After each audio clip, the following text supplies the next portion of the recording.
So it's Muerte. I'm here with John of Warbringer out at the Boardwalk. It seems to be an awesome show here with Death Angel, don't you think? Yeah, it's pretty awesome. We just rolled in like an hour ago. Looking forward to the show. We had to do some health problems with our drummer. We had to skip a couple of shows last weekend, which we pretty much never do. So it's good to. It feels like it's been a while. It's been about 2 weeks since I had a show. Yeah, you guys do a lot of touring, right? Yeah. So like a 1 week off feels like, man, I haven't played a show in forever. But you know, it's good to be here with Death Angel. It looks like it's gonna be killer. So people that aren't aware of Warbringer, how would you describe your band? Fast, aggressive thrash metal, machine gun to the face. Now, I said thrash and somebody said like Slayer, and I'm like, nah, not like Slayer. But how would you say you're like different than say that type of thrash? Well, I'd say there's some Slayer influence, Creator influence, Exodus influence are some of the major ones. Demolition Hammer, some early death metal, a little bit of black metal, some like freestyle heavy metal. We just are metalheads making some heavy metal, and I think if you with any band, if you look for direct similarities, you can find them, and if you look for differences, you can find them as well. I think we kind of have our own little brand of thrash metal that we've made, and I wish these bitches would quiet down, and that's about that. Yeah. That's why we use this mic. It seems to help the background noise. Yeah. So, it's probably going to be in the video. That should be funny. So yeah, I was just gonna say your thrash metal influences, but you pretty much just nailed them all right there. Is there any others you wanted to add? Oh, dude, good metal in general. There's too many to add. I'm actually like my all-time favorite stuff's usually like heavy speed power metal. Like the heavier end of that spectrum. But I love my thrash too, and we love playing thrash because it works great live. That's my favorite part about it. It's just like the amount of energy you can project live with this kind of music. Really. Yeah, I agree. If you want to really get into thrash, you got to see you guys live. Well, yeah, I think it's much more like headbanging, stomp around music than pretty much anything.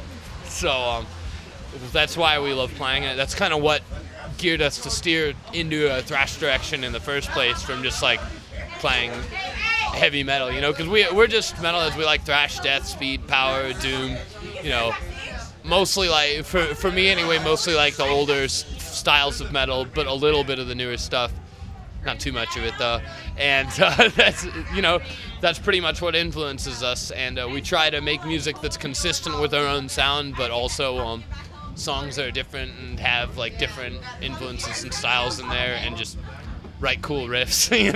We don't think about it too much. We just try to write really the most badass music we can, pretty much, and that's about like the only real conscious thought that goes into it, is how can we make this more badass. Right on. Yeah. What more can we ask for? No, I mean, we're never going like, we want to do like a Slayer thing here and like a Metallica part here or anything. It's going like, hey, we want to make some badass riffs. I think this riff sounds badass after that one, so let's do it.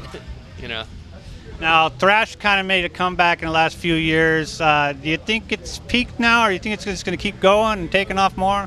I'm not sure. I'm not a weather forecaster or a soothsayer. I'm just gonna keep doing it, and I figure as long as bands are putting out strong records, then people will listen to them. So all I can do on my end is try my best to put out strong records. Now, you've been on some amazing tours with some pretty amazing bands. Any favorites?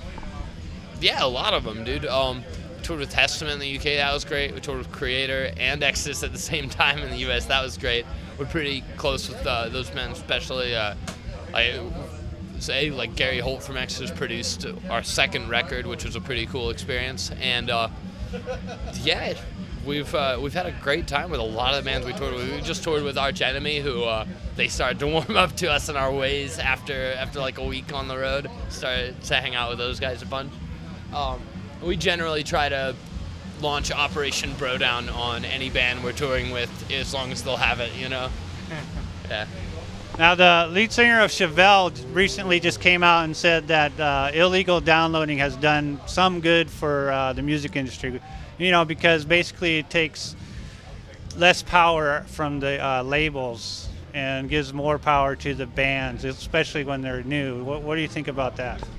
Well, with our band, one thing I know is I actually tracked this when our second record leaked on the internet. It was like 2 weeks before it came out, and I tracked something like 8,000 or 9,000 downloads of it. And this was like a week before the record came out, just on the sites that listed how many times it was downloaded.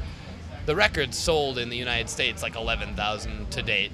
So, and a week before it was out, I tracked 9,000 downloads, and that's the ones that had a counter on them. So, just from seeing that, I'm like, no, that completely fucks us. There's no two ways around it. We've probably had our record downloaded 5 to 6 times, I'm guessing, for every one person that's bought it. What do you think about the guys that they say, well, I downloaded it, I listened to it, I liked it, I bought it? That's me sometimes. I'm in that crowd. I mean, fuck, I will never download as many albums as have been downloaded from us. It's not like, I mean, that's just the way of the world right now. I don't feel some sense of entitlement, like, oh, surf to make more money, you know. We're a band in 2012 right now, and we're gonna do the best we can with the current music climate. People are gonna illegally download our music, and, you know, I hope they enjoy it still. I'm not going to be like, well, fuck you guys.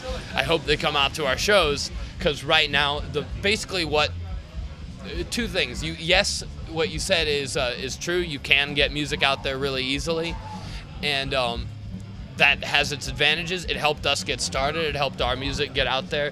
When we were starting, you know, like the band's MySpace was the hub of activity. Now it's like everything's on YouTube and Facebook, and also Rapid Share.